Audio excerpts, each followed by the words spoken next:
Hello दोस्तों, Gurukulam the unique point of study में आपका स्वागत है। मैं Hemant Patel, assistant professor in electrical department. आज हम पढ़ने वाले हैं कंट्रोल सिस्टम का टॉपिक है time response analysis of control system. तो ये काफी इंपॉर्टेंट है, इसमें आपको बेसिक समझना बहुत जरूरी है क्योंकि यहाँ पर गेट या ईएस में एक या दो क्वेश्चन आते हैं और यूनिवर्सिटी एग्जाम में भी काफी यूजफुल टॉपिक है। तो सबसे पहले हम पढ़ते हैं टाइम रिस्पॉन्स। टाइम रिस्पॉन्स का मतलब क्या होता है, सबसे पहले आइए हम समझते हैं। टाइम रिस्पॉन्स की अगर मैं बात कर रहा हूं तो इसमें बेसिकली जो हमारे सिग्नल आते हैं, जैसे हमारे सिग्नल है एक इनपुट सिग्नल, आउटपुट सिग्नल। तो जब हमने कोई सिग्नल पे इनपुट अप्लाई किया, कोई सिस्टम पे हमने इनपुट अप्लाई किया, तो किस तरह से उसका रिस्पॉन्स हो सकता है। तो हम देखते हैं सिग्नल इनिशियली क्विक रिस्पॉन्स होता है। जैसे इलेक्ट्रिकल इंजीनियरिंग में जब कोई ट्रांसमिशन लाइन पढ़ते हैं तो उसमें फॉल्ट आ जाता है, तो सडन जो चेंज आ जाए अचानक, वो विद इन 2 या 3 सेकेंड में होता है। तो उसको उस फिनोमेना को हम बोलते हैं ट्रांजिएंट पीरियड। तो उसमें सिग्नल बहुत तेज गति से इस तरह से आगे बढ़ता है ऐसा। और उसके बाद एक टाइम के बाद वो होता है सेटल डाउन होने लगता है। जो सेटल डाउन होता है उसको हम बोलते हैं स्टेडी स्टेट। स्टेट जो स्टार्टिंग की जो स्टेट होती है वो होती है ट्रांजिएंट स्टेट, इसके बाद की स्टेट हो जाती है स्टेडी स्टेट। लेकिन हम देखते हैं कोई सिस्टम हमेशा पूरी तरह तो पूरा रहेगा नहीं, थोड़ी सी उसमें एरर रहेगी। कहने का मतलब 98% तक उसमें स्टेट मिल जाएगी। तो वो जो बाकी की जो रह जाती 2% उसको बोलते हैं अपन स्टेडी स्टेट एरर। तो आज मैंने अभी आपको बताया, जैसे कोई सिग्नल पे हमने कोई सिस्टम पे अगर हमने इनपुट अप्लाई किया, उसके बाद जो फिनोमेना हो रहा है, स्टार्टिंग में जो सिग्नल मिलता है वो होता है ट्रांजिएंट पीरियड। ट्रांजिएंट पीरियड मतलब क्विक, टेम्परेरी, टेम्परेरी के लिए कम टाइम के लिए जो मिल रहा है, ठीक है। उसके बाद ये सेटल डाउन हो जाता है इस पॉइंट पे अगर मान लो सेटल डाउन, लेकिन पूरी तरह सेटल नहीं होता, थोड़ा सा एरर बच जाती है, उसको अपन स्टेडी स्टेट पोजीशन बोलते हैं और इस एरर को बोलते हैं स्टेडी स्टेट एरर। मतलब 2% करीबन यहाँ पर जो बच जाती है उसको बोलते हैं हम एरर। अब आगे हम पढ़ते हैं। अब देखते हैं, हम कुछ सिग्नलों के बारे में देख लेते हैं जो कि काफी इंपॉर्टेंट है, आगे इनका यूज होगा, इनका हम लाप्लास देखेंगे और इनका बिहेवियर किस तरह से होगा वो सब देखते हैं। तो आइए स्टार्ट करते हैं अगला।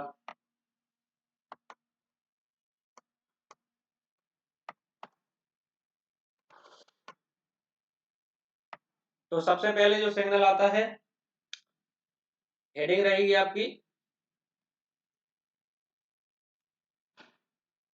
Input test signal. Input test signal. तो सबसे पहले जो सिग्नल आएगा वो आएगा आपका स्टेप फंक्शन या स्टेप रिस्पॉन्स। स्टेप रिस्पॉन्स कहने का मतलब इसको हम यूनिट स्टेप भी बोल सकते हैं। अगर ये अगर 1 पे आ रहा है तो ये आएगा इस टाइप का कांस्टेंट बना रहता है यहाँ से। ये इसको हो गया RT, ये हो गया 1, ये हो गया T, ये हो गया 0। तो RS की वैल्यू क्या हो जाएगी 1। जब हम इसका लाप्लास लेंगे तो लाप्लास ऑफ 1 1/s, RS बराबर क्या हो जाएगा 1/s। इस तरह से ये हो गया हमारा यूनिट स्टेप के लिए, इसका फंक्शन इस टाइप का बनेगा। आगे इसका बहुत यूज आएगा। अगला फंक्शन है आपका, अगला है आपका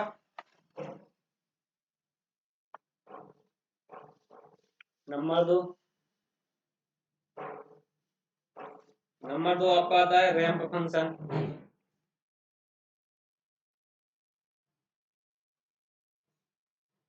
जो रैंप सिग्नल होते हैं वो कुछ इस तरह से होते हैं। ये हो गया RT, ये slope of S, slope of R, ये RT बराबर हो जाएगा RT capital T for T greater 0, दूसरा 0 फॉर टी लेस देन 0। इसी तरह इसमें भी हम कर सकते हैं, ऊपर वाले सिग्नल में भी ये जो वैल्यू आई है आर टी वैल्यू आई है यहाँ पे आर टी बाई आर, ये रहेगी आपकी टी जब ग्रेटर या 0 रहे, 0 रहेगी वहां की दूसरी जगह अगर टी लेस देन 0 पे आए। तो कहने का मतलब हमारा जब सिग्नल ग्रेटर देन 0 रहता है, ग्रेटर देन 0 रहेगा तो उस टाइम पे आर वैल्यू आएगी, क्योंकि यहाँ तो हम देख रहे हैं नेगेटिव में 0 से लेस में कोई वैल्यू ही नहीं है, 0 रहेगा वहां सब जगह। अब देखिए अगला अगला सिग्नल हमारा आता है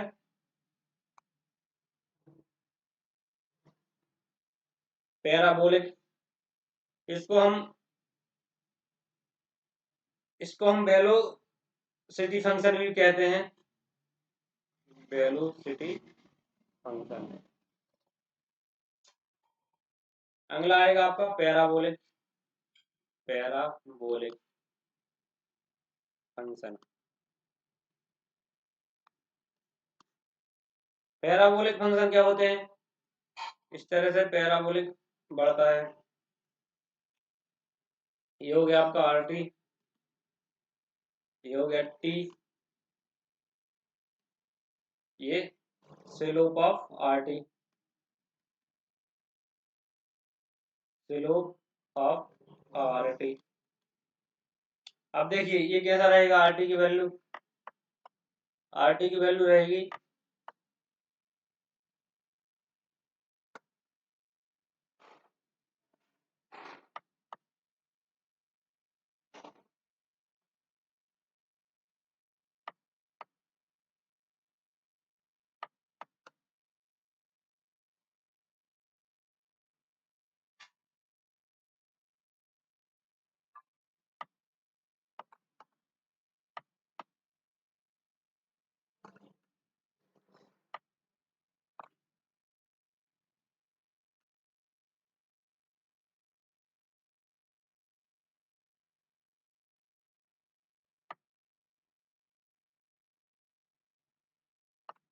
अब ये रहेगा आपकी आर टी की वैल्यू। आर टी की वैल्यू किस तरह से हम सिलेक्ट कर सकते हैं, एक minute.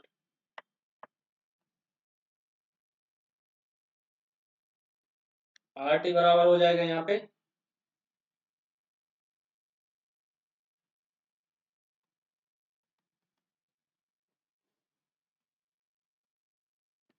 R T by square upon 2 for T greater than 0 बराबर 0 फॉर टी लेस देन 0। तो इसका जब हम लाप्लास निकालेंगे, लाप्लास कैसे निकाल सकते हैं, एल टी स्क्वायर बाई 2 बराबर 1 बाई एस 3। इस तरह से हम इसका लाप्लास निकाल सकते हैं। ये हो गया हमारा पैराबोलिक सिग्नल। अगला सिग्नल हमारा आएगा नंबर 4।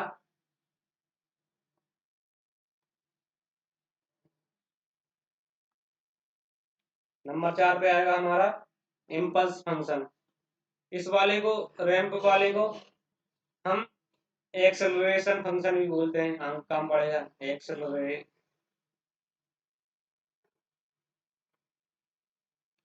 एक्सेलरेशन फंक्शन कहते हैं, एक्सेलरेशन फंक्शन। अगला आएगा आपका इम्पल्स फंक्शन।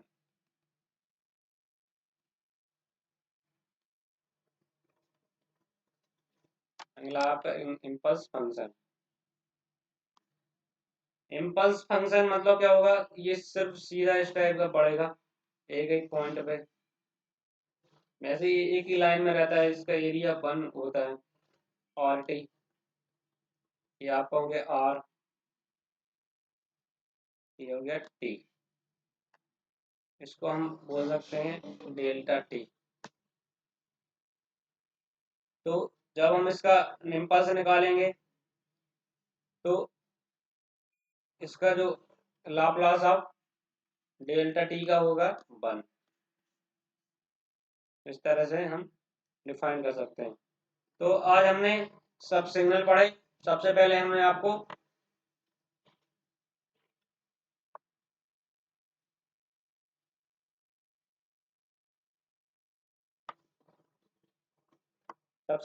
आपको यहाँ पर सिग्नल बताए। इसमें हमने क्या क्या देखा, सबसे पहले हमने यहाँ पर टाइम का इनपुट किस तरह से, जब हम कोई सिस्टम पर इनपुट अपलोड कर रहे हैं तो उसके सिग्नल कैसे वेरिएशन करते हैं। वो दो तरह से होते हैं, एक ट्रांजिएंट बिहेवियर होता है जो टेम्परेरी रहता है, जो कि विद इन कम टाइम में, जैसे इलेक्ट्रिकल इंजीनियरिंग में फॉल्ट आता था बहुत तेज गति से, और फिर उसके बाद जो सेटल डाउन होता है वो हो जाता है स्टेडी स्टेट। इसके बाद हमने स्टेप इनपुट टेस्टिंग में बताया स्टेप। इसमें सबसे पहले स्टेप फंक्शन या यूनिट स्टेप बोल सकते हैं इसको, तो जो कि ग्रेटर देन या बराबर 0 के में आरटी होता है, इसका जब लाप्लास निकालते हैं 1/s हो जाता है। दूसरा हमने सिग्नल बताया आपको रैंप सिग्नल। रैंप सिग्नल इस टाइप का रैंप बनाता हुआ चलता है आगे, जो कि आरटी जब होता है जब ग्रेटर देन या इक्वल टू 0 रहे, और 0 बाकी फंक्शन में 0 रहेगा क्योंकि यहाँ पर नेगेटिव में कुछ है ही नहीं, इसलिए नेगेटिव में हो गया। ये हो गया आपका रैंप फंक्शन। रैंप फंक्शन का जो लाप्लास ट्रांसफॉर्म रहता है इसमें बताया नहीं है, जो रहेगा टी का 1/s², या आर एस का 1 की, यहाँ पर आर टी क्या है, ये r t basically Laplace equal to 1/s²। तो इसका हो जाएगा 1/s²। अगला है पैराबोलिक। पैराबोलिक में क्या आएगा, पैराबोलिक में हमारा सिग्नल रहेगा इस तरह को पैराबोलिक बनाता जाएगी, जो कि RT² 2 ये रहेगा ग्रेटर देन या इक्वल टू 0 पर, और अगला रहेगा 0।